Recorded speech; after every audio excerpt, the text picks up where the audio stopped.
This video is brought to you by the In Search of Tomorrow Kickstarter. Click the link in the description below to join the campaign today.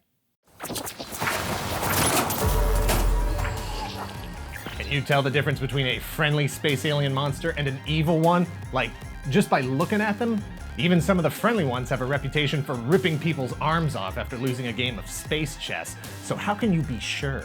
You can't draw the line at sharp teeth or gills or claws or bug eyes. What makes any space alien monster any more or less appropriate for kids' toys?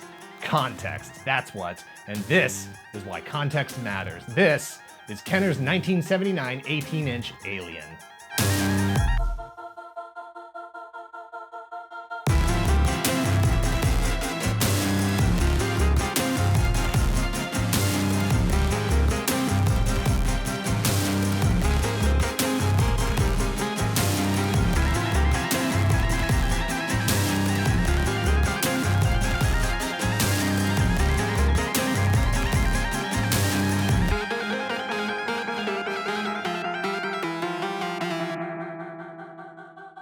Kids are smarter than you think, tougher too. Kids don't get enough credit for the kind of courage that exists in the absence of knowing what the heck is going on. No, you have to be an adult, full of anxieties and concerns about lasting repercussions and potential trauma before you start to develop that kind of fear. You have to have lived experiences that drive you to protect these stupid little daredevils who think nothing can hurt them and, not for nothing, can't tell the difference between Chewbacca and the Wolfman without being told, not that one, honey, he's a bad guy. After the success of Star Wars in 1977, every studio went nuts digging through their file cabinets to see what scripts they had on hand to fast track to a green light.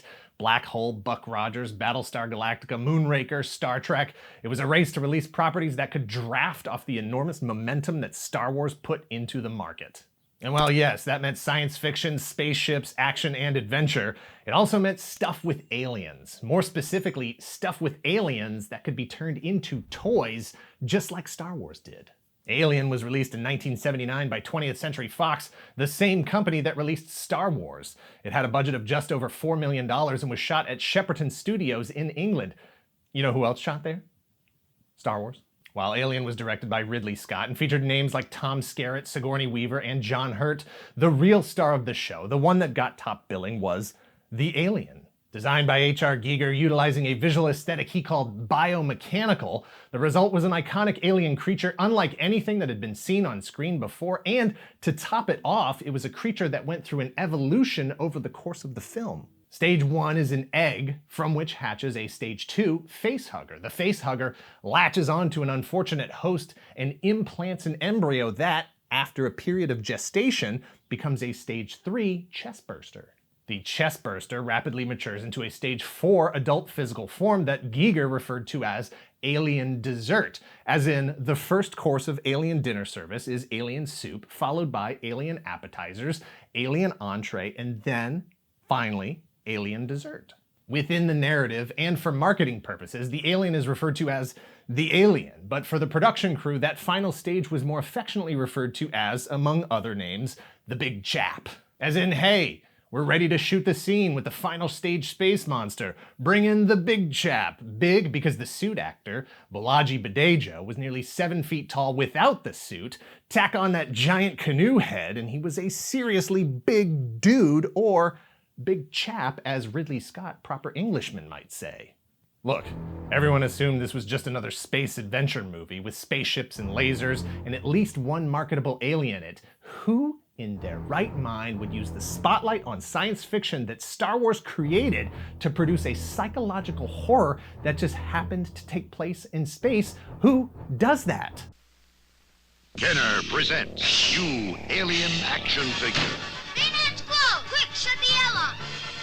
The alien's locked out now! He got through! Shh! Give up! Alien can't be beat! We'll zap him with the light! Don't, he'll destroy the spaceship! We've lost! Better find another ship! Let's try the kitchen! Another triumph for Alien! Alien action figure, new from Kenner. The team behind In Search of Darkness, a comprehensive documentary about horror movies in the 80s, is about to take on science fiction. In Search of Tomorrow is going to be an epic documentary, a campaign that will be the ultimate resource for genre fans, delivering untold stories with a fresh perspective on the films that captured our hearts and imaginations. The cast already includes more than 40 interviews with legendary talents like Keith David, Kurtwood Smith, Alex Winter, Sam Jones, and there's more names to be announced over the coming year, like me, unless I get cut. The crowdfunding campaign begins on Kickstarter, running from April 21st to May 17th. Click the link in the description below to join the campaign, the community, the future, in search of tomorrow. Forward-thinking visionaries at Kenner jumped on the license for Alien. What are the odds it's another Star Wars? What are the odds it's not? Is that a chance you're willing to take? Not Kenner, baby. Yeah, it's rated R. So what? It's from the producers of Star Wars. Stay focused, keep your eye on the ball. We're getting the whole Kenner team back together to do this thing just like Star Wars. All you need to know is Star Wars. Aliens, spaceships, toys, just like Star Wars. Kenner released Alien branded products, including a board game where players had to try to get to the Nostromo's escape pod before, getting murdered by aliens, and a movie viewer that allowed kids to watch a short film called Alien Terror.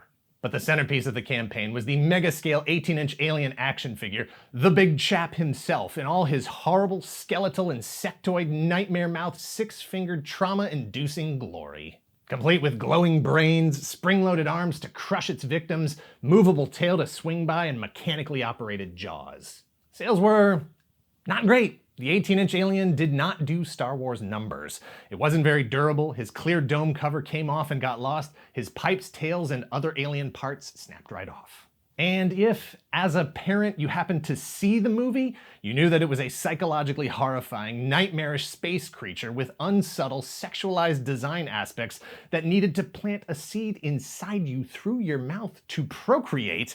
It was a little more to explain to your kids than why Chewbacca doesn't wear pants. But here's the thing, kids aren't as afraid of monsters as adults are, and they don't always know or care what the real story is, especially when it comes to playing with toys. Alien, the Big Chap, was on the verge of nouveau universal monster status. Without context, it might as well have been just another alien at the Mos Eisley Cantina, briefly turning to gawk at Obi-Wan after he cut off Walrus Man's hand. To a kid, on their scale of scary terror, this chap's not that different from Dracula, Frankenstein, Wolfman, or Creature, and not for nothing, but the Motion Picture Association of America's film rating system didn't exist until 1968.